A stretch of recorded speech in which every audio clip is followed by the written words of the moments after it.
Here we are for another epic journey through this Illuminati occult that we've been investigating for the whole course of 2023, starting from the very first week of January. We are now at part 45, Legends and Stories of Real Vampires.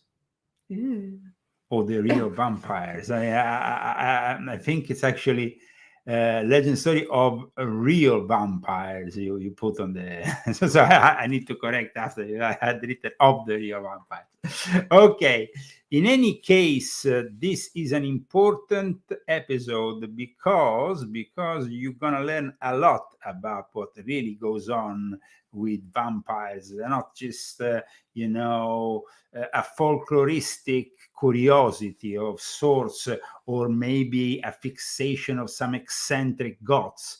You will learn today there is some real connections with the Illuminati, and it is very important for us to know more about also psychic vampires and all the various connections with their own world, with their own living. And so it's important to realize that you might even encounter vampires that don't know they are vampires. So this is going to be a very interesting episode. And it's, of course, Leo and Christy Zagami together for part 45. Here we go. Hi, everyone. And we couldn't do all this, of course, without the help of the sponsors. You are the sponsors. So, Christy, who are the sponsors of today? Thank you for everybody who donated this week to sponsor the show. We have Daniel Estes. Thank you very much. Margarizada Minta. Hi, Margarizada. Thank you. Philippe Biller. Thank you, Philippe. Bruce Kodish. Always thank you, Bruce. Calvin Fadi and Bjorn Vogel. Those are new donations. So thank you so much. Okay, thank you so much. We like to actually give an applause to our sponsors because they deserve an applause. So here we go with our applause. Yay, thank you.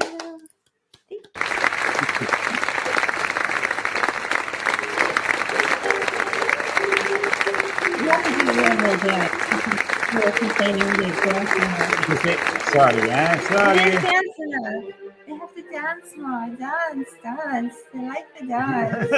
Okay, let's get into this important episode though, because there's a lot we need to say, and of course it's a very, very important show that I would like to conduct in a way that people realize also that vampires are not just a simple curiosity that we can find in a movie, but of course the dance is important. Okay. Well, this is Leo Zagami with the Leo Zagami Show with Christy. Saturday, December 9 of the year of the Lord 2023. We are proceeding towards the end of the year when we will end up this exploration that will then have its grand finale when we will then go through all the various episodes in a special episode. Okay, so it's like a recap of all the episodes. A recap of all of what we have done. No? It's been a long journey, it's a long journey, and I think we have produced some great results. So if you want to help us, we also remind you that you can donate through GoFundMe and through Cash App. So let me put it here on the screen. We no longer have, of course, PayPal. We've been banned several times, but you can use actually PayPal with GoFundMe. So I want to put it here on the screen because a lot of people seem to still use GoFundMe. We are no longer using, for the moment, Fundly or any other platform. So we stick to GoFundMe.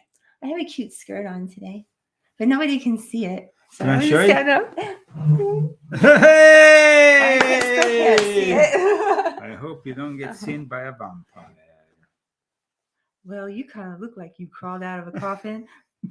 Okay. Just kidding. Well, no, not really, I, but kind of. I have the more traditional Nosferatu look. Why they call him Nosferatu? You don't look like Nosferatu. No, That's the ugly one. That's the ugly one. You like more Bella Lugosi. You look more like Bella Lugosi. Okay, so let's because we're gonna also talk about these things. I mean, it's important to also talk about films that connect with the with the truth about vampires. And Nosferatu was truly connected with some vampires. It wasn't a joke. It was a movie that came out in Germany in the 1920s. The wife of Bram Stoker sued them because of the copyright infringement on Dracula, even if they had changed the names. And then, well, I mean, we will discuss a little bit what happened because it's definitely very interesting. But first of all, let's go and start this unfolding because did we make up our vampire stories based on something, on an existing creature, or was the creature created by our belief in its existence in a way? A monster formed by the mass, the force of all the belief of people which is incarnated, is a theme which appeared with the discovery of the unconscious with Freud, and later on with the collective unconscious of Carl Gustav Jung shortly after. If we are all familiar, of course, with the literature and film production surrounding around vampires, what do we really know about this phenomenon? So it's important that today we understand what does the science say about it. Does it support the hypothesis of past centuries? All these legends that we're going to cover today. The first question consists of defining the very notion of death, because the vampire is projected towards immortality in some way, but also that of blood, and of course the involvement of the Illuminati and, like I said earlier, psychic vampires. Now, I would like to give a few questions here to Christy also, because I know that she's been very interested with this subject since a very early age. You kind of like, though, the Bela Lugosi version, no? I just like the romantic story behind it, but I don't like the actual like blood sucking and anything to do with veins and blood. But I like that part of it. That's it. Just the man with the suit that comes in through the window and saves the woman and takes her away. Woo! Because it was created, it was carefully crafted, that image of the vampire. And now today I will explain who it was actually based on, inspired from, and because in reality, vampires have not always been these very suave gentlemen, but it's part of what we are trying to analyze today. Blood is also part of it, but like we said, you have also psychic vampires that draw from the energy force, which is not necessarily blood. Now, unlike other bodily fluids, though, which man has primary knowledge, the loss of which is not fatal, because if saliva, urine, perspiration is not fatal, blood is something that if we lose, it brings us to certain death. That is very important. It is the vehicle of the power of life, but also that of contagion and disease, infection due to injury, hemophilia, for example, HIV, which leads, of course, to AIDS and other contaminations, all through blood. So many misunderstood things, in a way, have been attributed since the Middle Ages to the actions of demons accused of causing epidemics. These themes are particularly recurrent in the vampire, as is the bite itself, or the exchange of his blood is seen as the transmission of a disease. But let's not forget, for example, also the work of Rudolf Steiner about the importance of blood in ritual, in the Faustian pact with the devil. Vampires, in a way, have been even described as a race of their own, the product of maybe some ungodly interaction between witches and the devil, witches and elemental spirits. There is, though, it's very important to understand, though, the importance of blood as, of course, the center, the heart of life. And it is obvious food for life thieves rich in the life energy. Let's say that blood, it's even, today we have modern vampires, all these people who go and exchange their blood and throw it away every 6 months, like the Rolling Stones before they go on tour, and they stay young. These are constant. These are practices, or people involved in sports who have been doing this practice, which is actually irregular now. I mean, it's judged as irregular. It should be illegal also by sport courts. I mean, especially people who go in bikes, they change their blood so they can incentivate and become and win actually the competition. So blood is actually, I mean, it's something that is being used. In any case, we have blood in powerful ancient cults as also, like, I mean, I just said, it's the elixir of life for many who believe, they can draw from this blood, the blood maybe of some young, youthful virgin, their powers. I mean, that was the idea. One of the first people to be accused of being a vampire, but there were also many others. Vampires, they are both men and women. It's not an exclusivity of one or the other. It doesn't have a preference. Elizabeth Báthory was definitely Countess Elizabeth Báthory, one of the very first figures. I want to show you her image.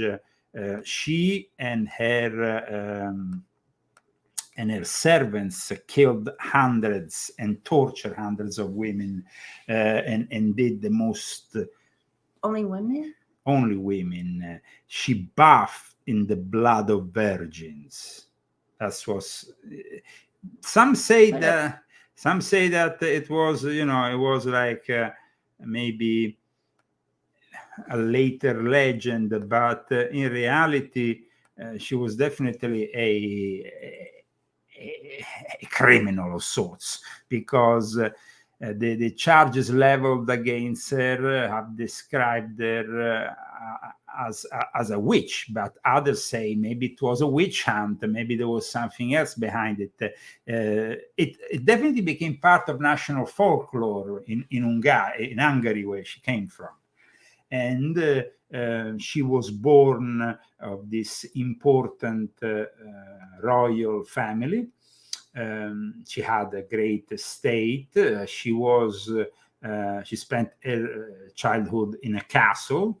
And of course, she was connected with all the various Hungarian nobles and also other relatives who were very important, like, for example, the King of Poland, the Prince of Transylvania. So it means and we go back to that area, which of course is typical of the later Bram Stoker fascination around this subject, which then materialized in his own version of Count Dracula.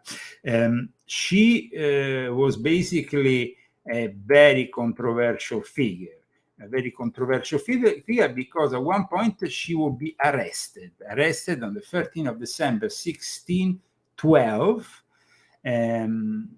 She will not be killed. She will be arrested and, of course, locked up in a castle, while her servants, four of her servants who were accused of being her accomplices, will will be probably sentenced to death after, while instead, of course, she was an aristocrat, so she couldn't be sentenced to death.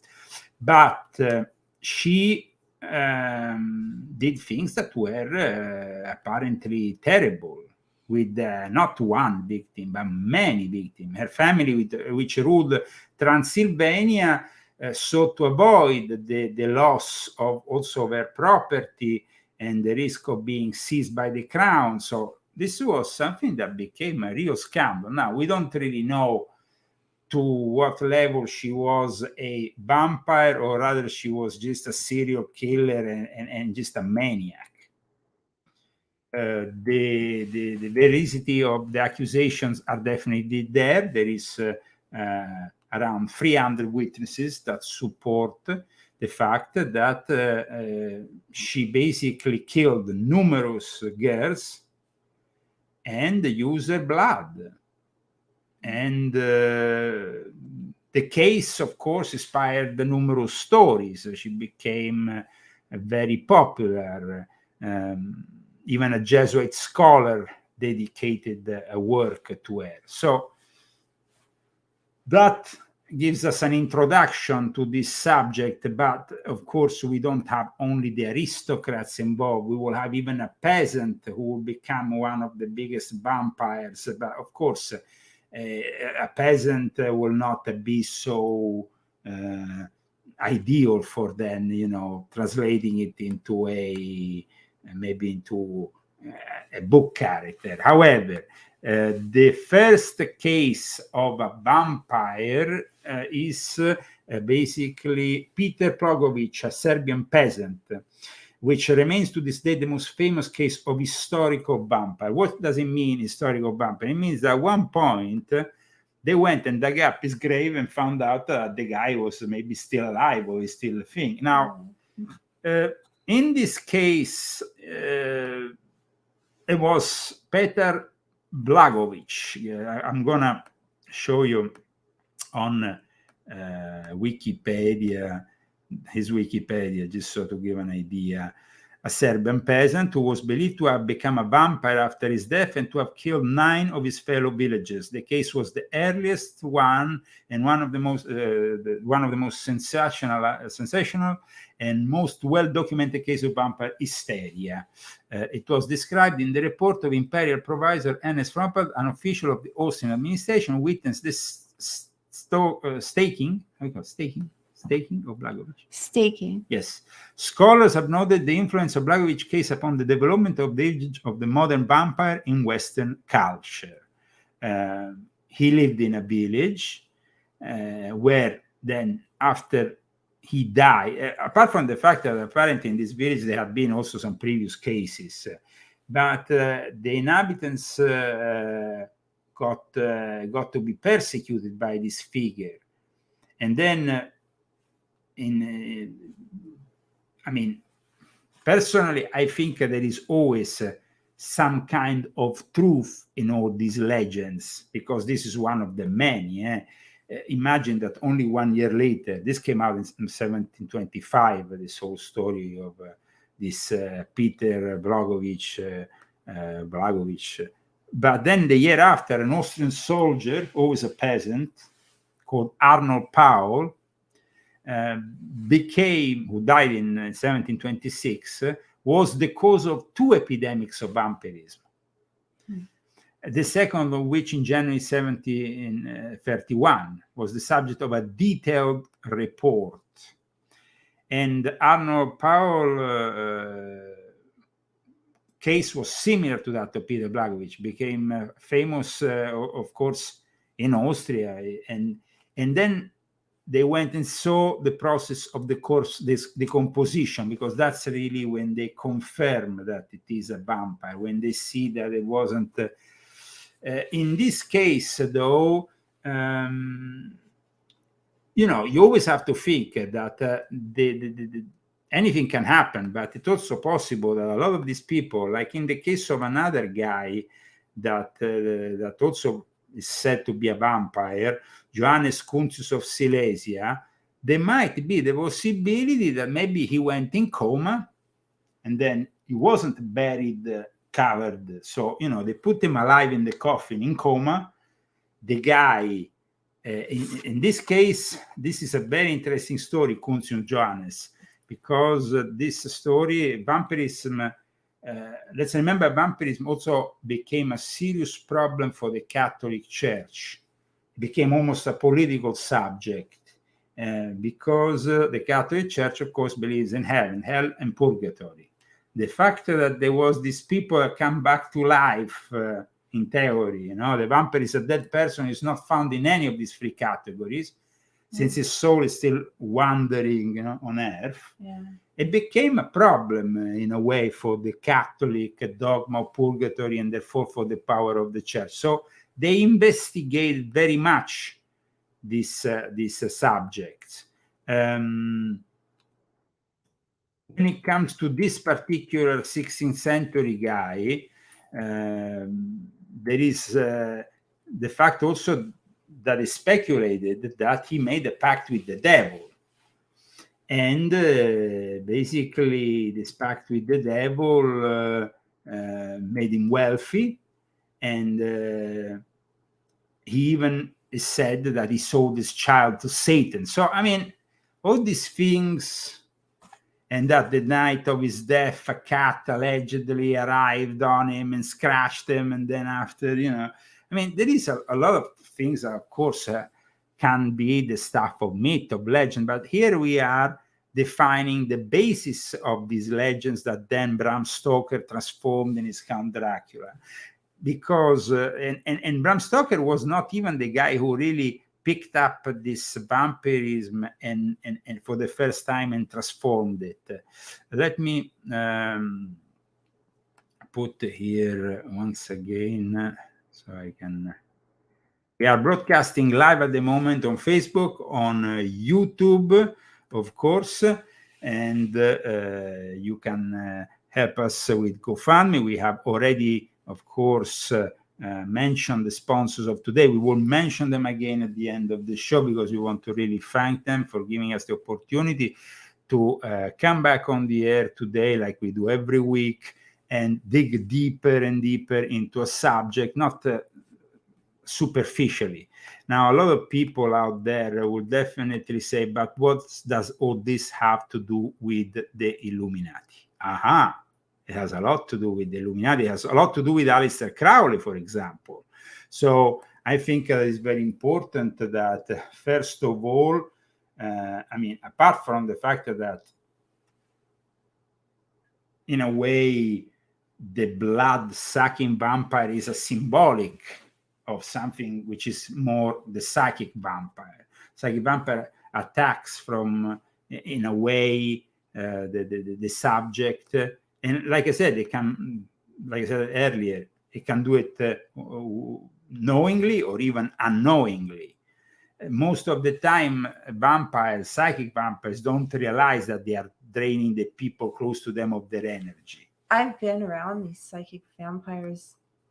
It's like you feel like you get around somebody and like after being around them, you just don't feel as good as when you started, you feel maybe tired or even depressed or sad, or just your energy changes with that person. And, they try to just suck you into they take your energy. They're good. Your good energy. Well, yeah, no, but in fact, even Eliphas Levi. But is that true? Do they really take your energy? Absolutely. Absolutely. In fact, Eliphas Levi himself discuss the subject of vampire in his dogmas and rituals of high magic. He basically, and I'm going to make you read his this passage of Eliphas Levi's work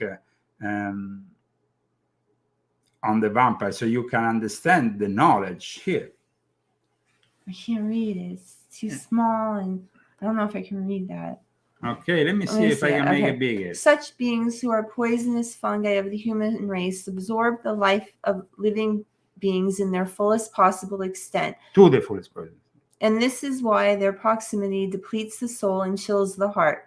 If such corpse-like creatures really exist, they would stand for all that was recounted in former times about Brucales and vampires. Now are there not certain persons in whose presence are you better read it. Now, are there not certain persons in whose presence one feels less intelligence, less good, sometimes even less honest? Are there not some whose vicinity extinguishes all faith and all enthusiasm, who draws you by your weakness, who govern your body by your evil propensities, and make you die slowly to morality in a torment like that of Mezentius? These are dead people who we mistake for living beings. These are vampires who we regard as friends. This was Eliphas Levi in The Doctrine of Transcendental Magic. Don't you recognize what you said earlier in the words of Eliphas Levi? I read that book also. So. Well, I mean, and of course, there is also all the work that was done by the Unfortunate. But before arriving to the Unfortunate, there is a figure that really brings this connection between the cinematic version of Dracula and the real-time vampires, not the posers. The posers, I will show you the posers. There's a lot of posers. You go to New Orleans and there is a lot of posers that pretend to be vampires. I'm talking about the serious vampires, the ones that have to do with the Illuminati. So here we go. There is a guy called Albin Grau. Albin Grau was the producer of the Nosferatu movie of 1922. The interesting thing about all this is that the main energy that the psychic vampires use is basically the prana energy. The prana energy, the life force, and his company to produce this movie was called Prana. And now I'm going to show you some very interesting things about this guy, because here you will understand. I mean, because people will say, but Zagami is a show to the vampires. No. This is because we're talking seriously about the Illuminati here. This is an exploration into the Illuminati. And of course, here it says, architect and occultist and the producer of Nosferatu. And this will be the only film he ever produces, because then the wife of Bram Stoker will try to sue them, actually sued them, and manage to get all the copies out of circulations. The ones that we see today are the surviving copies, because most copies were destroyed. The wife of Bram Stoker, who was pretty desperate without any money, when she received a letter that this film came out in Germany, this film at that time came out only in Germany, but later on, in 1922, it would then also come out in Ireland and in England. In fact, last year, they celebrated the centenary of the film. Here, it says, a lifelong student of the occult and member of Fraternitas Saturni, under the magical name of Master Pasitius, Grau was able to imbue Nosferatu with hermetic and mystical undertones. Perfect. But also, he was the participant of the Vida Conference. Now, the Vida Conference was the conference in which Aleister Crowley was decided as Grand Master for the world of the OTO. And there was a division in the Illuminati in Germany at that time at the end. And he sided with Crowley. And it says here, I mean, I'm not telling you anything that's not said. Can you read here this part? I make it bigger. Okay. In 1925, Grau participated in the Ouida Conference, an international meeting of occult leaders at Hohenlauben, along with Lodge Secretary Eugen Grosch. No, because after if I make it bigger, we will lose the boss. But like this, okay. So he went there with Eugen Grosch, who was Frater Gregorius. And we will talk about him later, but please continue. Then there was also the master of the Danzig Lodge, Otto Gebardi, Frater Iquil. There was Gebardi lovers, Martha Kunzel, Soror Iquil Hess. There was a guy who was very powerful in the Illuminati at that time, Henrik Tranker. Frater Rectnatus, head of the Rosicrucian Occult Lodge, Collegium Pansophonicum, aka Pansophonic Orient Lodge, Berlin, in the Orient of Berlin, and his wife Ellen, and of course Aleister Crowley with his whole entourage, Lee Ersick, Dorothy Olsen, and Norman Booth, Grau, and there was also the guy who will then become Crowley's representative later on in America. So there was a lot of people in this conference. The conference was not a smooth event, and Tranker withdrew his support of Crowley. See? Remember, it's 1925. Nosferatu had already come out. So Grau was the producer of a film who was very important. At this point, the differences between Tranker and Crowley led to a schism in the Pansophical Lodge between the brothers who disagreed with Crowley and those who accepted Crowley's law of telema, because Crowley, with his usually messianic fixations of being the word of the new aeon and bringing the law of telema, and they all had to accept the book of the law of the Illuminati, he created this schism. But you see, Gregorius, the ones who accepted Crowley's law were Gregorius and Grau. And they broke from the Pansophical Lodge, and then Gregorius will create the Fraternitas Saturni. This is very important because these are real vampires, not the jokes. And of course, you can see that this guy is a real vampire because, I mean, apart from reading his work and the titles of his books, but just let's see the figure. You know, this was the real vampire, and you can pretty much notice. I mean, the real Nosferatu of the time looks like him, and he was the lodge secretary. Oh my goodness! Imagine then. Oh, who does he look like? Well, he looks like. I can't think of it now, but I'll think of it. Now, there is a film that was produced by Nicolas Cage. This film is very important, and there is a trailer here I want to show you. And why is important? There is a reason why it's important, because the character of Grau is portrayed in the movie, and is a movie that came out not so long ago. So here I have it. I got it from a copy that hopefully is not going to give us any copyright problems. And it's called The Shadow of the Vampire. Year 2000. So Nicolas Cage wasn't not only fixated with vampires today, as he did that movie not so long ago, just recently actually. He was fixated behind the scenes with this whole subject. This film was a film about the making of Nosferatu,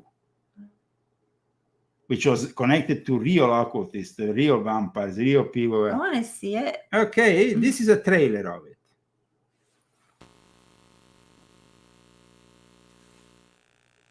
Roll camera.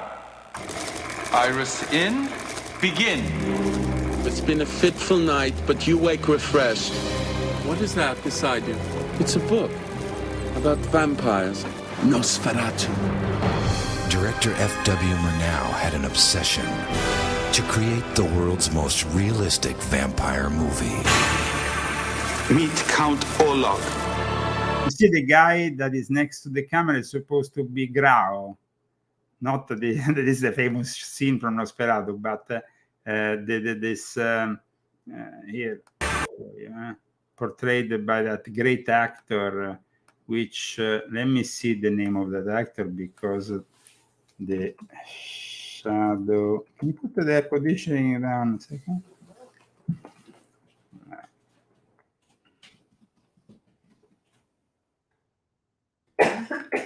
Okay, so we are showing you here this movie, the trailer of the movie, of course, from the year 2000.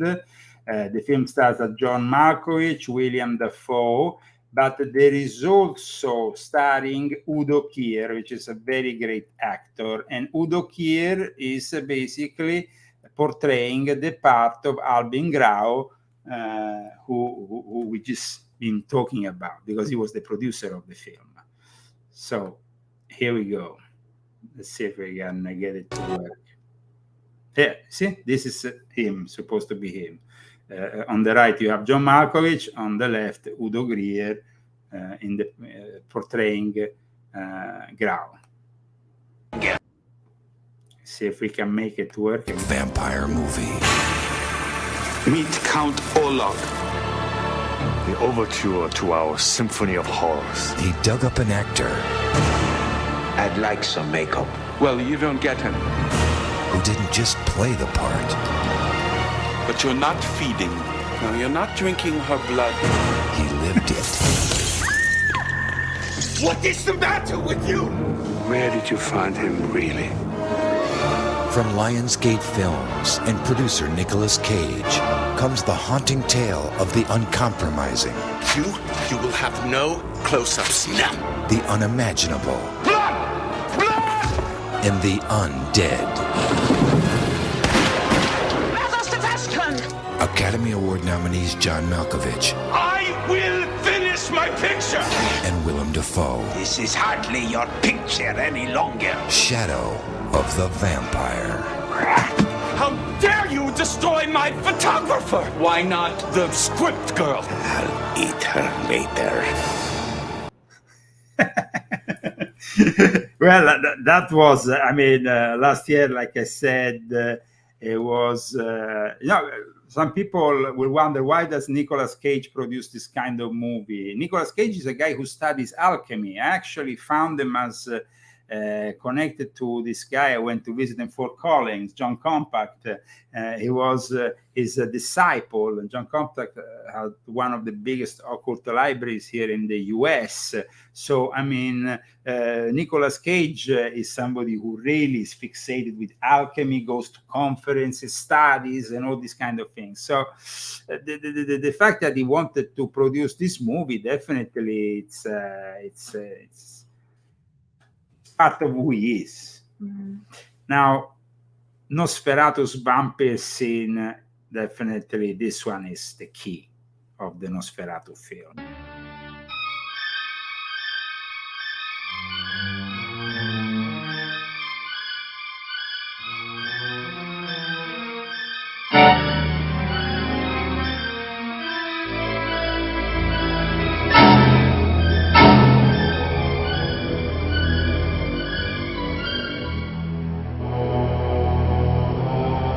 I think that everybody knows this scene. It's in the history of cinematography. No? Yeah, It is. But of course, we have Bela Lugosi, because then later on, films had that added element of not only being silent, but finally being able to explicate themselves vocally. And in that case, the voice of Bela Lugosi, his character, this is the Bela Lugosi version of it all. But then we're going to have to understand where all this comes from. First of all, Nosferatu comes from Dracula, from Bram Stoker. And that's why the Prana Studios of Grau went bankrupt. He had to declare bankruptcy because of what happened with the wife of Bram Stoker. Bram Stoker created all this, but let's say that Dracula, the element, the newish element that he brings in is probably inspiring the character on Vlad the Impaler. The first vampire of sorts that becomes this suave character based mainly on Lord Byron was a book that came out in a publication. There was basically a group of very intelligent people that came together on Lake Geneva one night. They did a lot of laudanum, opium, drugs of various sorts. These people became the creators of Dracula, of Frankenstein, and the whole show. It was like, and so these were the great intelligentsia of the time. And it's important to realize. So in 1797, Goethe brings out a book called The Bride of Corinth. Goethe was a member of the Order of the Illuminati of Adam Weishaupt and a Freemason. So here we have the first mention of a vampire. It says, "From my cave to wander I am forced, still to seek the gods' long severed link, still to love the bridegroom I have lost, and the lifeblood of his heart to drink." In 1813, Lord Byron published another book called The Glaur, in which a Christian soldier slain in Muslim Turkey was cursed to return a vampire.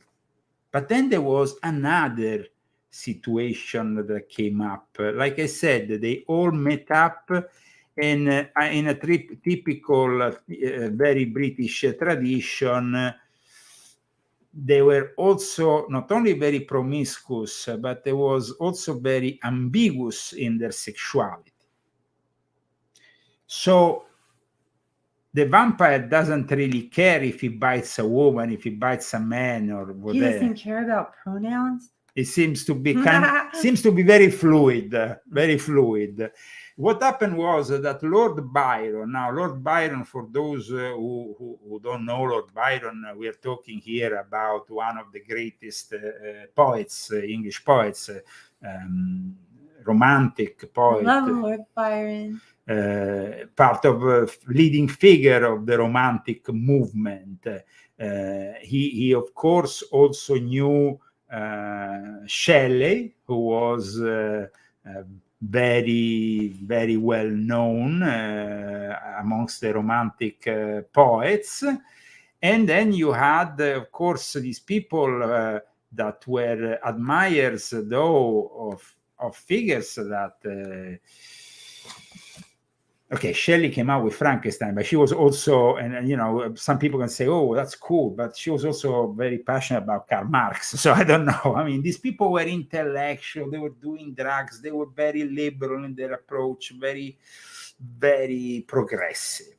Okay. Now, what happened was that at one point, like I said, they met up and they kind of challenged themselves.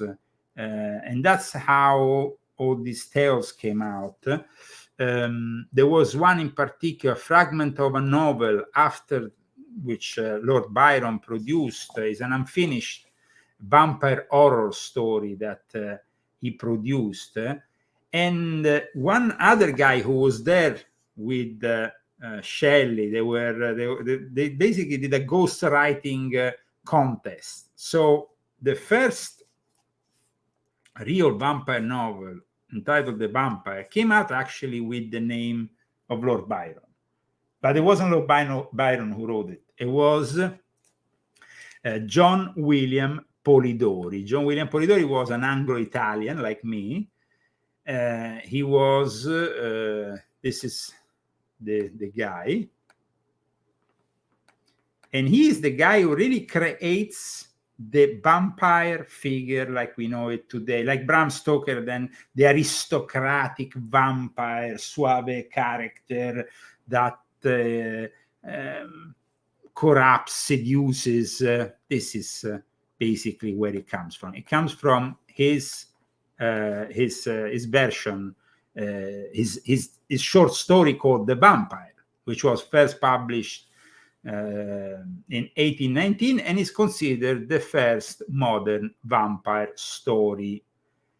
And although, like I said, there was erroneously credited to Lord Byron, later on it was, of course, credited to him, who was the legitimate, they had the.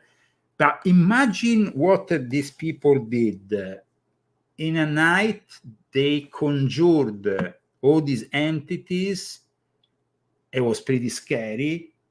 And then from that manifested Frankenstein and the basis for what will later become Dracula, because the vampire will definitely inspire later on Bram Stoker. Bram Stoker, who himself was a Freemason, was very close to all the members of the Golden Dawn. Bram Stoker, who was also a very ambiguous figure, though. Bram Stoker, who probably used Freemasonry for the networking, because he came from Dublin and then moved to London, and Bram Stoker, who created this legendary Count Dracula figure that then it's at the basis, I think, of the vampire fixation. But having said that, it wasn't the only. It wasn't like the vampires were not already in existence. But he made them a count. He picked up. Okay. Also, that is very important, because he picked up this figure, also an historical figure, who existed. Probably was not necessarily a vampire, but he was definitely a fearless knight, defender of the Christian faith to the extreme of impaling every Turk he could have ever met. Thousands of Turks impaled upside down. I'm talking about Vlad the Impaler, who, by the way, is also... Isn't that song about him? Oh, no, that was the other guy. That's Rasputin. I'm getting all of them confused. Rasputin, no, we definitely need to do a show on Rasputin, because he is a figure that we need to definitely investigate further, and it's it could be done. This is Vlad, of course, the real Dracula. Vlad the Dracula. But let's remember that, of course, then he created in this work of fiction Count Dracula. Count Dracula, Bram Stoker was the manager of a very famous actor at the time called Henry Irving. And Henry Irving was a very particular figure. he looks kind of Dracula-ish. And a lot of there is a lot of inspiration coming from this figure, because he was working for him. He was managing the West End's Lyceum Theatre, Bram Stoker. He was connected to Conan Doyle, the creator of Sherlock Holmes. All these people were, of course, in the Golden Dawn. A lot of these people. He was, Bram Stoker, a Freemason, and he was somebody who was definitely very knowledgeable with the occult, for having in some. This is, but he wasn't not regarded as being so active within Freemasonry. Here there is a whole bio that a popular Masonic site has done on Bram Stoker, the Freemason. He was somebody who created a very, very interesting figure, character. And at this point, though, we would like to dig deeper in other characters also that inspired Bram Stoker. There was another important character, but first of all, I wanted to go back into the real Nosferatu that was connected with the film, Eugen Grosch, because here is he like something wrong with him? Did he have a disease or something? What was wrong with that guy? With this guy here? Yeah. No, well, I mean, this guy was very much a Satanist. Yeah, that's what's wrong with him. No, He's evil. And the interesting thing is that if we go and see the production of Nicolas Cage of that, the production is called Saturn Production. Oh, yeah. And the Fraternitas Saturni is dedicated to Demiurgi, nomine Demiurgi Saturnis, says here in this article by Peter Koenig, who is himself an Illuminati from Switzerland, who writes about the OTO and things like that. Mostly he writes about the OTO. As you can see, Albin Grau here became the first chairman of the Berlin Brethren Seeking Enlightenment, but he was also working in Dr. Mabuse, the cabinet of Dr. Caligari, which is cited by Nicolas Cage in one of his last movies. Oh yeah. He talks about the fact that he wants to show his daughter the cabinet of Dr. Caligari and stuff. Dr. Mabuse, these are very important movies. I mean, considered in the history of cinematography. Like I said, Prana went bankrupt. Prana Film of Berlin went bankrupt. Because since the script of Nosferatu bore such a close resemblance to Bram Stoker's novel Dracula, the ensuing court case over copyright bankrupt Prana Film. Mm-hmm. But it's interesting because Prana is also the vampiric energy, nomine demiurgi, when the Fraternity Saturni in 1926, Grosch published the book Satanic Magic. I mean, here we're talking about people who are very serious. You can imagine, I mean, you saw Nosferatu, how dark it was. What do you think? That movie was born out of a group of innocent people? No, it was definitely... and they mixed elements of Thelema with... because the fact is they didn't accept... they accepted the law of Thelema, but they didn't want to be under Aleister Crowley. So the Fraternity Saturni developed independently. Albin Grau apparently stepped back after the 1925 experience, and so he didn't want to be the Grandmaster anymore, and he gave the Grandmastership to Eugene Grosch. And they went on developing also what is vampirism, with a series, and here you have a series of documents about all their practices. And it clearly talks about sex magic and vampirism. So it's pretty specific. I mean, and Saturn, you see Saturn all over the place. Mm. So you think that Nicolas Cage called him production company Saturn? No, he knew exactly what he was doing. Very, very clever to... And here you see homosexuality and exoterism. Another was about vampirism and blood magic. And regarding blood magic, like I said earlier, also Rudolf Steiner, who had been involved with these people earlier, a lot earlier, Rudolf Steiner, because you see, Rudolf Steiner was interested in vampires. Well, Rudolf Steiner published this book, which I'm going to show you, which is pretty much all about the occult use of blood. It's let me go and... This is a new edition of it that I found here about this book of Steiner, which can explain you his passion for the occult significance of blood. Here we have an esoteric study by Rudolf Steiner. Blood is a very special fluid. Each one of you will doubtless be aware that the title of this lecture is taken from Goethe's Faust. You all know that in this poem we have shown how Faust, the representative of the highest human effort, enters into a pact with the evil powers. And we discuss, of course, the Faustian bargain, for those who are interested in our previous episodes. But here it says blood is a very special, and then it connects with the devil is a foe to the blood. And then here it talks about all the occult links that the blood has here. So what blood itself, if you don't know from the current teaching of natural science. So, I mean, he was pretty knowledgeable about it. And also, this, of course, in connection also with the human sacrifice and all the rest. I mean, people sometimes have like a more innocent view of Rudolf Steiner, like he's some kind of new age guy.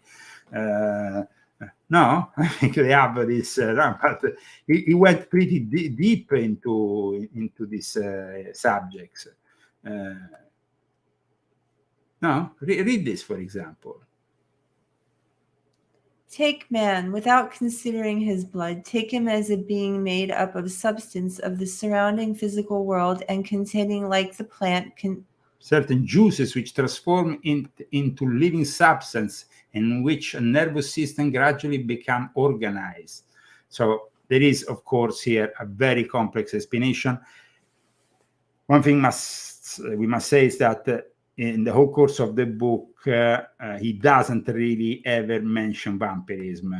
It's like, even if it was very popular back then, and probably to not get into any controversy of sorts, probably didn't want to talk about it. I can think that's the only reason, because everybody was talking about vampirism, even, of course, the unfortunate, which I know that you have studied.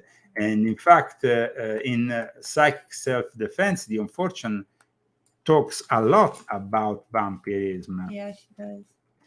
There is, and maybe we can, as you have studied the unfortunate, maybe you can read. I am having a hard time reading the computer today. So. Okay. You think if you had a book, it'd be different, but I can't. Okay, here you think. Well, a book actually, yes. Regarding this subject, yes, I can be of help. So here. You want me to read this? Yes. Oh, is this the unfortunate? Yes, the unfortunate. The unfortunate, an early 20th century occultist, believed in the reality of vampires, not the 18th century folkloric fiend, the boneless bag of bones, blood shambling from its grave in search of sustenance, and not the Byronic predator of Victorian drawing rooms, but something just as sinister, just as deadly. Fortune's suspicions about the existence of such creatures arose while working with psychiatric patients as a student. Some patients, she noticed, were more exhausting to work with than others. She observed in Psychic Self-Defense, it was not that they were troublesome, but simply that they took it out of us and left us feeling like limp rags at the end of a treatment. The students' observations were reinforced by the nurses who administered electrical treatments to the same patients. They learned that the same patients equally took it out of the electrical machines and that they could absorb the most surprising voltages without turning a hair. Wow, that's pretty interesting. Fortune also noticed similar features evident in relationship characterized by what she called morbid attachments. These relationships between mother and daughter, mother and son, man and woman were marked by the existence of an extremely dominant partner and a weaker dependent partner. The weaker of the pair always shows characteristic symptoms: sensitive temperament, pale complexion, slight build, weakness and suggestibility. It sounds like me. No, you're not like that. You're not like that at all. Everybody says I'm like. Well, but that like, is the image that you might project, but you're not like that for sure. So. Well, you can tell him. Why don't you tell him right now who's the boss around here? Why don't you tell him? Why don't you tell him? Because it ain't him. It might look like it, but it's not what it seems. It doesn't. It seems a patriarchy, but it's not really. No, it's not. All right. Knowing what we do of telepathy and the magnetic aura, it appears to me not unreasonable to suppose that in some way which we do not as yet fully understand, the negative partner of such a rapport is shorting onto the positive partner. There is a leakage of vitality going on, and the dominant partner is more or less consciously lapping it up, if not actually sucking it out. Often this draining of energies takes place unintentionally, without the knowledge of the dominant partner. Fortune called this psychic I know I can't say it. Parasitism. In other instances, however, the dominant person is more than a parasite and knows exactly what they are doing. This intentional assault on another's energy is what Fortune called psychic vampirism. Such beings are not unheard of in folklore. Fortune observed. She notes, for example, that in the Philippines, there is a belief in a being called a berberlang. These creatures are human ghouls that must occasionally eat human flesh. When hungry, they hide in the grass and enter a trance, thus liberating their astral bodies, which can fly to the homes of their victims and devour their entrails. The Beberlangs may be heard coming, and as they make a moaning noise, which is loud at a distance and dies away to a feeble moan as they approach. When they are near you, the sound of their wings may be heard, and the flashing of their eyes can be seen dancing like fireflies in the dark. Can I keep on? Sì, sì. Fortune theorized that psychic vampires begin as individuals who, for some reason or another, need an inordinate amount of supply of energy to survive. Perhaps beginning as a parasite, they may become aware of their condition and learn techniques to control their astral bodies. Upon the death of their bodies, these vampires can remain alive in their astral forms. Well, and that is the intention, is to remain alive in their astral forms. That's why they apparently want to attract all this energy from their victims willingly or just they do it even unwillingly. I said in the sense that it's something that can come natural to them and they are conscious about it, but in some cases they can also be unconscious. However, this is very important what you say, so continue. Okay. Upon the death of their bodies, these vampires can remain alive in their astral forms and continue to prey upon the living. These victims, if brought to death by the loss of energy due to this predation, may themselves become astral vampires in turn. Fortune related a story of such an incident in which a young man was wasting away and showing all the signs of being victimized by a vampire. The boy was exposed to the menace through frequent visits with his cousin, and who had returned from the war in France and suffered from shell shock. The cousin had been sent home from the front after he was caught in the act of necrophilia. According to the adept, Fortune identified as Z, who personally examined the case. Do you want me to read it? Yeah. Some Eastern European troops had been brought to the Western Front, and among those were individuals with traditional knowledge of black magic, for which Eastern Europe has always enjoyed a sinister reputation among occultists. These men, getting killed, knew how to avoid going to the second death, that is to say, the disintegration of the astral body. See, they're avoiding the disintegration of the astral body. That's what they try to do. And maintain themselves in the etheric double by vampirizing the wounded. Now, vampirism is contagious. The person who is vampirized, being depleted of vitality, is a psychic vacuum, himself absorbing from anyone he comes across in order to refill his depleted resources of vitality. He soon learns by experience the tricks of a vampire without realizing their significance. And before he knows where he is full-blown vampire himself, vampirizing others. The earthbound soul of a vampire sometimes attaches itself permanently to one individual if it succeeds in making a functioning vampire of him, systematically drawing its etheric nutriment from him. For since he is in his turn is resupplying himself from others, he will not die from exhaustion as a victim of vampires do in the ordinary way. Now, it could be also a rare pathology that is called clinical vampirism. Vampirism can be, some people say that vampirism can also be a series of pathologies that in those days they didn't know about and they interpreted in this way. However, here you see the actual interpretation in the psychic way is much more accurate and gives us a real understanding. However, the legends of vampirism, of course, it's can be connected to the bite of animals. In that case, rabies. It can be connected to, there is a particular illness also, which at times they talk about, I think I wrote down that because it's porphyria, which is at times a sensationalized myth. At times people say that it is where the vampire myths originated, with a real blood disorder. Porphyria, it's at times, like I said, it's indicated that it might be in some cases the inspiration for vampirism. But I tend to think that the interpretation of the psychic vampirism is much more correct rather than this physical. When you are ignorant of the metaphysical, ignorant of the esoteric, ignorant of the occult. You want to find a physico-chemical, materialistic answer to what that myth or that particular story is. So this medical condition that they talk about, you see here it says, the article, vampire myths originate with a real blood disorder, and then it explained the source of the porphyria as this. But like I said, not everybody agrees that this specific illness is the one. Other people think it might be forms of tuberculosis that have produced certain specifics in also in the look of the person, the pale, the this, the that.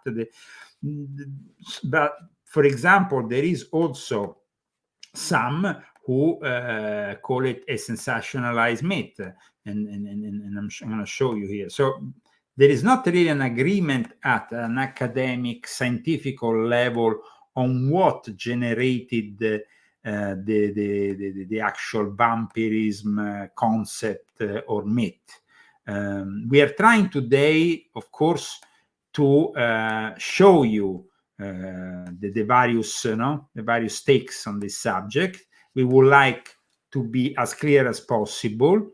Porphyrian vampirism, a myth sensationalized, you see, and then they say why it's been sensationalized, and the inspiration, it was not until the 1980s, however, that porphyrians were postulated as the inspiration for the myth of vampirism. So it's not such an old thing. While instead you have then tuberculosis also for some as a possible candidate.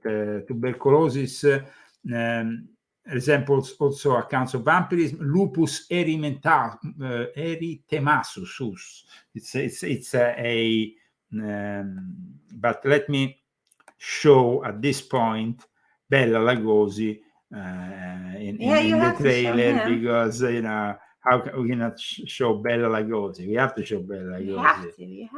This is a very original trailer, so let's go.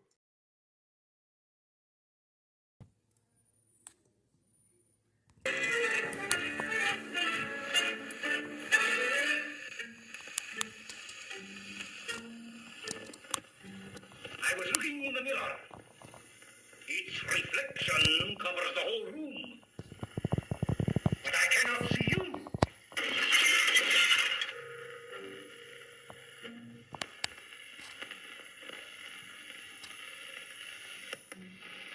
No, guys, it's a pretty shitty copy, but that's it. If you want to try to avoid copyright infringements, at times you have to get these copies. I like that. Yeah? Can you say it too?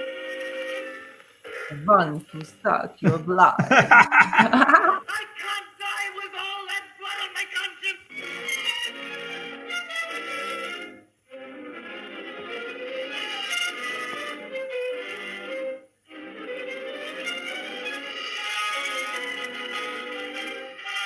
And it's beautiful girl, women who are meant madness.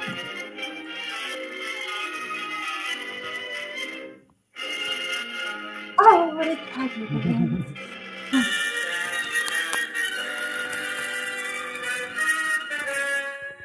I am Dracula.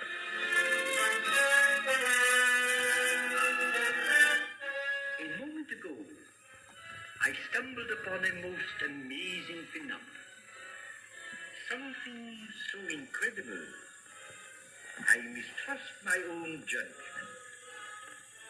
Look. Dracula. The very mention of the name brings to mind things so evil, so fantastic, so degrading. You wonder if it isn't all a dream, a nightmare. Rats. Thousands. Millions of them. But no, this is no dream. This is Dracula, the original terrifying story of a maniac and a man who lived after death, lived on human blood, took the form of a vampire bat, and lured innocent girls to a fate truly worse than death. Dracula? What's he done to you today? Tell me. One thing can be said about Bela Lugosi. He was from Romania. He was actually from those areas where the whole thing, the whole legend generates from. I mean, it wasn't just. He was the original in a way, though of course the Nosferatu version is also very scary, and we have discussed it also because of its connection with the Illuminati in Germany, because the Illuminati are from Germany. We can say that definitely this version is also very interesting.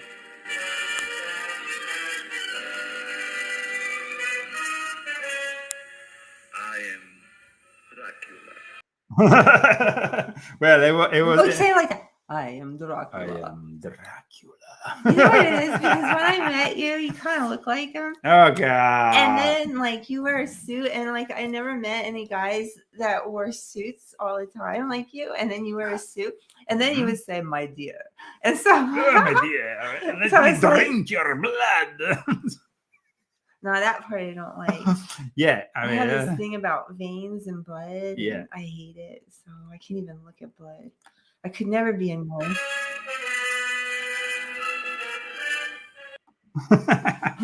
well, Bela Lugosi definitely needed to be featured in today's show, though we are discussing the legends and stories of real vampires here at the Leo Zagami show. Of course, another way of supporting a show is also purchasing our books. My latest book is volume 9.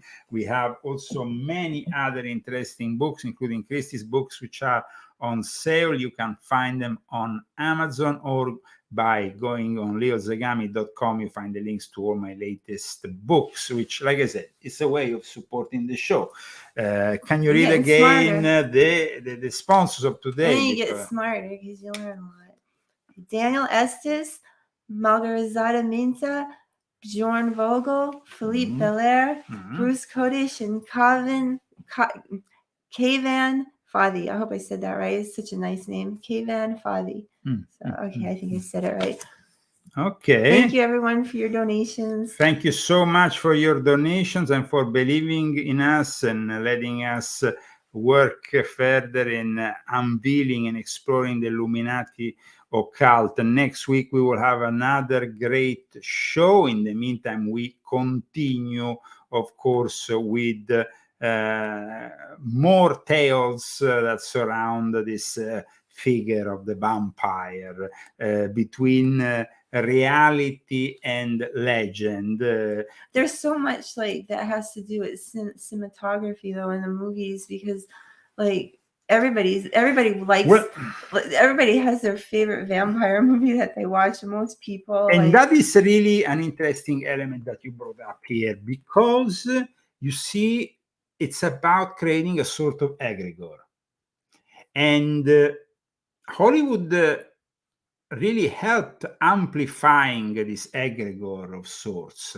It's like we said, the psychic vampires need, it's like most of the time they don't even realize what they're doing. But the psychic vampire, it's basically continues to draw energies from the astral and physical bodies of the remaining living beings, but in a sense it gains through immortality by creating a sort of egregore. Facebook is a psychic vampire.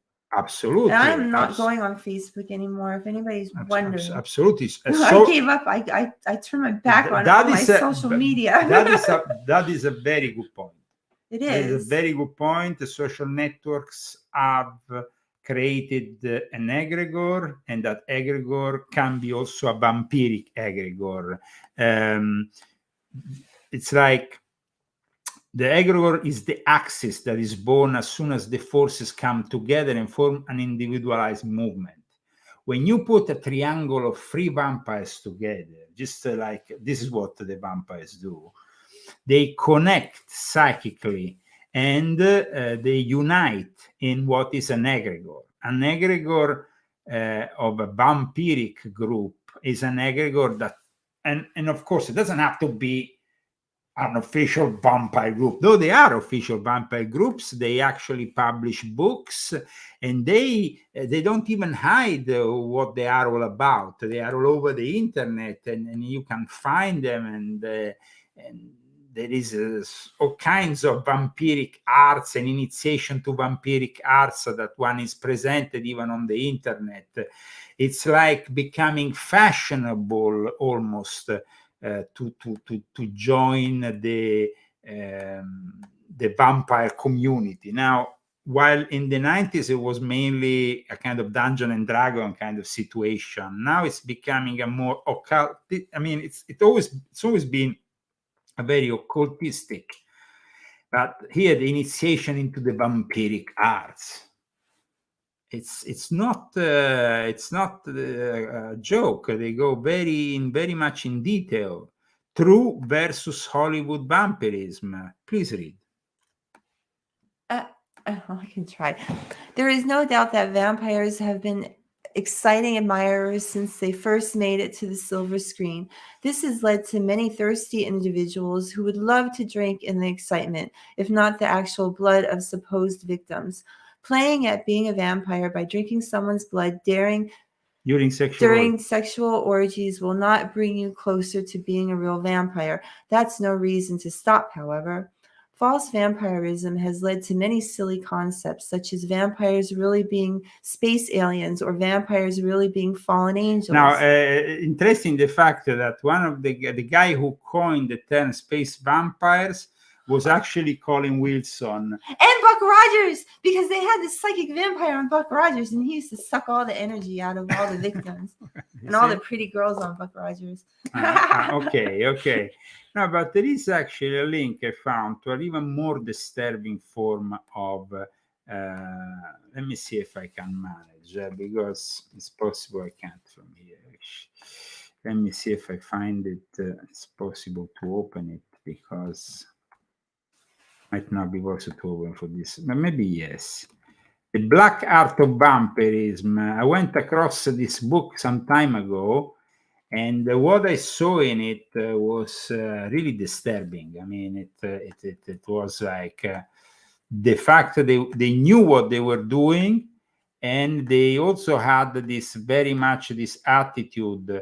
I'm gonna have to get maybe, because this browser here, I'm not on Scribd on this, so I can't really show it to you guys. But yeah, it's actually a book that circulates. They even sell it.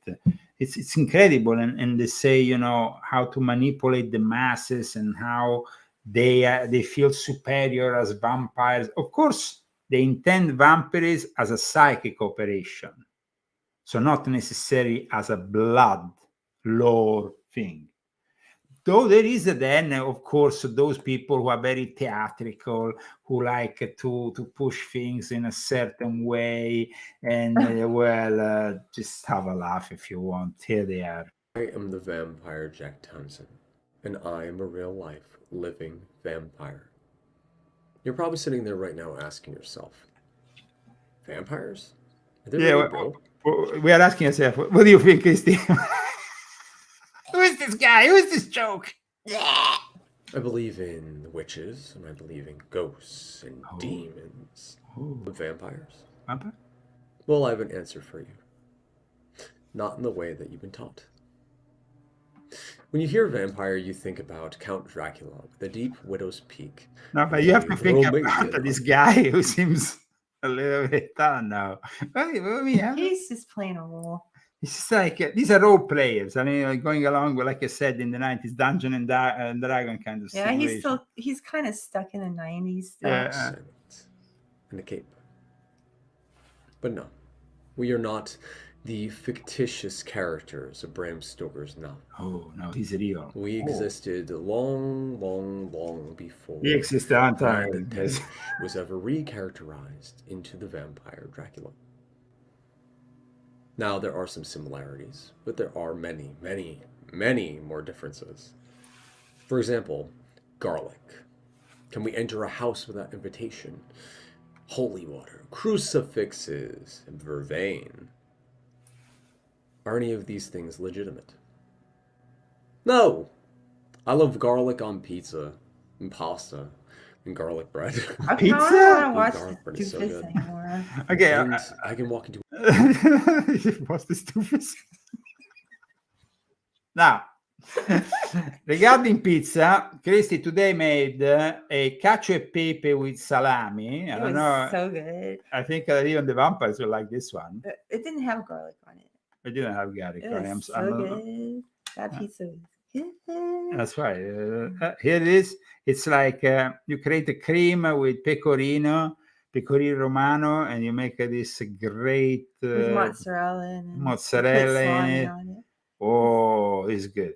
Then this was pizza number 1. Then with Christy, we made pizza number 2, which that was it's the 4 cheeses. This Yeah, one, it's no? 4 4 cheeses. So a little bit of blue cheese, a little bit of provolone, a little bit of blue cheese, a little bit of provolone, and then mozzarella, and then pecorino. 4 cheese. It was good too. Nice, huh? This is becoming a master pizza maker. Pizzaiolo. While instead I cooked spaghetti alla gricia yesterday. Huh? Want to check this out, guys? That's pork on after all this blood, these idiots, at least you can see some serious stuff. This is guanciale with well, this is a particular pasta. It's very good, I tell you. It is good. And it's good. It's like putting bacon on spaghetti, guys. No, it's not that. It's a little bit like putting bacon. No, you need wine. You cook it with the wine. You cook it with the guanciale. Use the fat that comes out of the guanciale. How was it? It was good. It was good. It was good. Okay, good. After all this proper food, we can go back to our vampires. Because, like I said, vampirism, it's a reality. And it's a reality. This is the vampire court of New Orleans. You want to have a laugh? I went to New Orleans because I was reading that book by Anne Rice, Interview with a Vampire, in the 90s. And so we were on our way to Disney World. And watch these guys. I want to tell my story. No, please tell it. Don't laugh with these people. Vampires. Don't interrupt me. Okay. So now I forgot what I was saying. That you went to New Orleans. Yeah, so I was on my way from I think Colorado to and we visited my mother in Corpus Christi, and then we were gonna go to Disney World in Florida, and so we went along Louisiana and we went through New Orleans, and I wanted to see because I was reading that book, Interview with a Vampire, and I saw New Orleans, and it was just, really, if you read that book and you go to New Orleans, you really feel like New Orleans is such a different kind of a place. It's really interesting. I didn't get to stay very long, let's remember it was really interesting. But New Orleans is also filled with magic, voodoo. But there was mansions, and it was just really in cemeteries. And what you mentioned is based on a real figure, the figure of Jacques de Saint-Germain. Now, he's a legendary vampire originating in the folklore of 20th century New Orleans. And in the local legend, he's associated with the Count de Saint-Germain. The Count de Saint-Germain, who is this legendary immortal Illuminati, who initiated also Count Cagliostro. This is basically the Count de Saint-Germain. So she wrote it after him? Well, it's based on that character. The Jacques de Saint-Germain, the character in New Orleans, they have this character. They say that the guy showed up from France out of nowhere because, of course, that was a French colony before it became part of the United States, and that he started to make these parties and to lure women into his vampiric cult. Now, we don't know if it was Saint-Germain. In theory, should have been dead at this point, but apparently he was still alive. So we don't really know if it's just a legend or there is some truth. Definitely they talk about this character, and it's part of the of the New Orleans folk culture. Saint-Germain is a urban legend in New Orleans, and there is supposed sightings of him that the locals say they have seen. And according to this legend, Saint-Germain appeared throughout history, having never aged. And the legend has inspired all kinds of things. Now, I'm not saying that necessarily it inspired that movie, but in reality, the kind of character seems to be very much, I mean, it's New Orleans, it's connected, no? And the legend of Saint-Germain was features also Mystery Decoded in the season 1 episode Vampires of New Orleans. But like I said earlier, there is some real vampires who claim they are vampires in New Orleans today. So let's go and check them out, because they, I mean, it's pretty hilarious. So these characters are pretty hilarious. I mean, and CNN talks about them. So let's see how they describe them. Let's see what kind of dorks.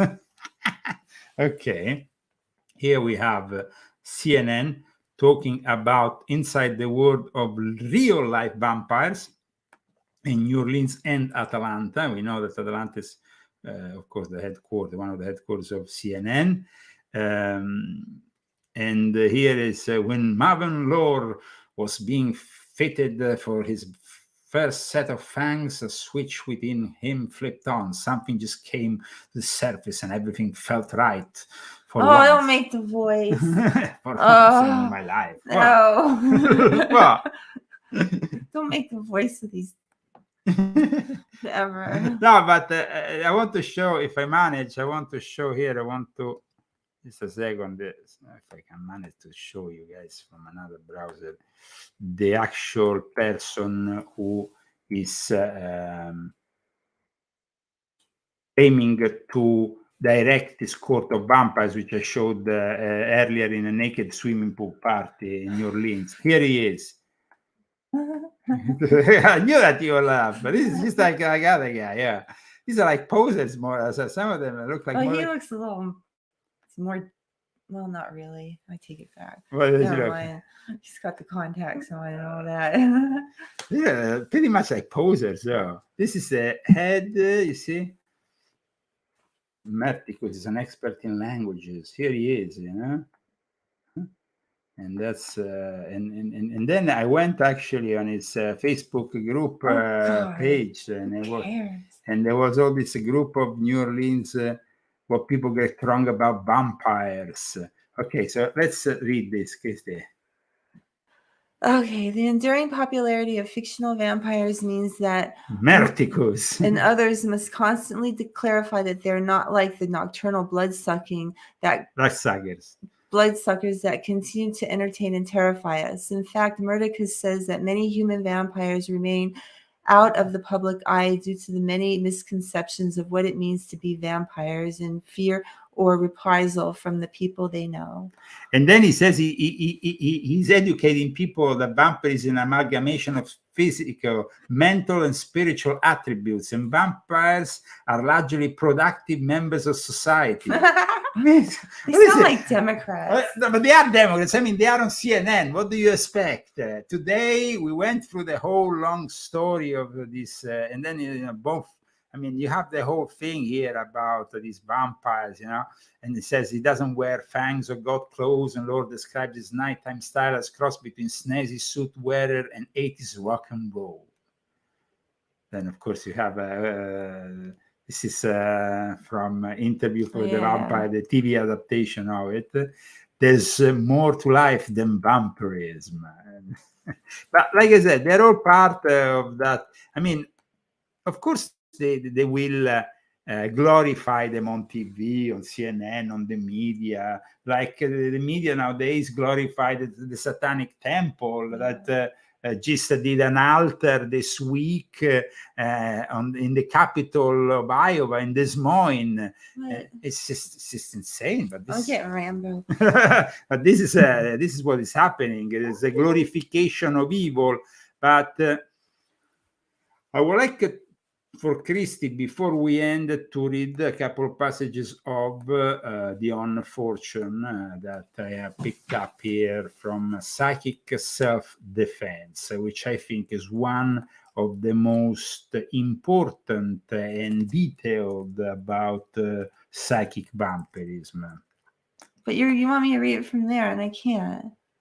Is it Because- here? No, I wanted to leave this passage here. I can try. No, but it's no problem. There is one passage that I wanted to just read, but I think that we have probably gone through. This is a cool book. Yeah, this is actually This is actually a book that cites The Unfortunate. It's definitely a very good book by Dr. Gregory L. Reese, and of course this is a subject that probably will need many more hours to discuss in its entirety. However, I think that today we definitely gave you a good look of and I did it also with original documents, using original documents from the Illuminati that are still active within the frames of what they see as vampirism. This, for example, document Philosophie et Occultisme Opposé is very much, because it's a manual du vampirisme énergétique, manual of energetic vampirism by the Grand Magister Nago du Tempo d'Azot. It was published in 2011, and this is a Illuminati style book. And of course, it starts with Lilith, because Lilith is a demon, but is also a vampire. And so Lilith it was there before all the others, and it's definitely the goddess of the vampires. Thank you for tuning in today, for following us in our in-depth investigation. Rambo is here, and the dance starts for the great closing. Everybody dance. Dance, baby. Oh, you have to dance. He's whining. Don't whine, baby. Yeah, but once you dressed him as Docula. I did. And I have a picture. Hold on. You have a picture? Yeah. Yes, you have a picture. Pick it up. Here it is. He was Docula. That was This is like a long time ago. Here we are, Docula. You see, he even had the teeth. No, you put the teeth on him. No, those are real. He's got fangs. That was Rambo Docula. Take care, guys. He was 4 months old here. 4 months old. There was. And Which year was this? This was 2008. When I first got him. Wow. When I saw this pic the first time, I thought that Christy was a goth. No, it was Halloween. It was Halloween, and my kids, I like to dress everybody up and go down and walk downtown. So that's what we did. In the town that we lived in, it was like a festive thing. It had nothing to do with the bad stuff. I know. And it was really cute to see this cloak that you put on Rambo. Well, thank you so much, guys. God bless you all. Have a great Sunday and a great week ahead. See you next week. Keep on supporting us and our books. And I hope that you enjoyed these legends and stories of real vampires. Bye, everyone. See you next week. You can dance. Everybody dance. Woo-hoo. Everybody dance. Okay, he's getting mad at me. He's going to bite me. And that's all. Next week, a little bit more.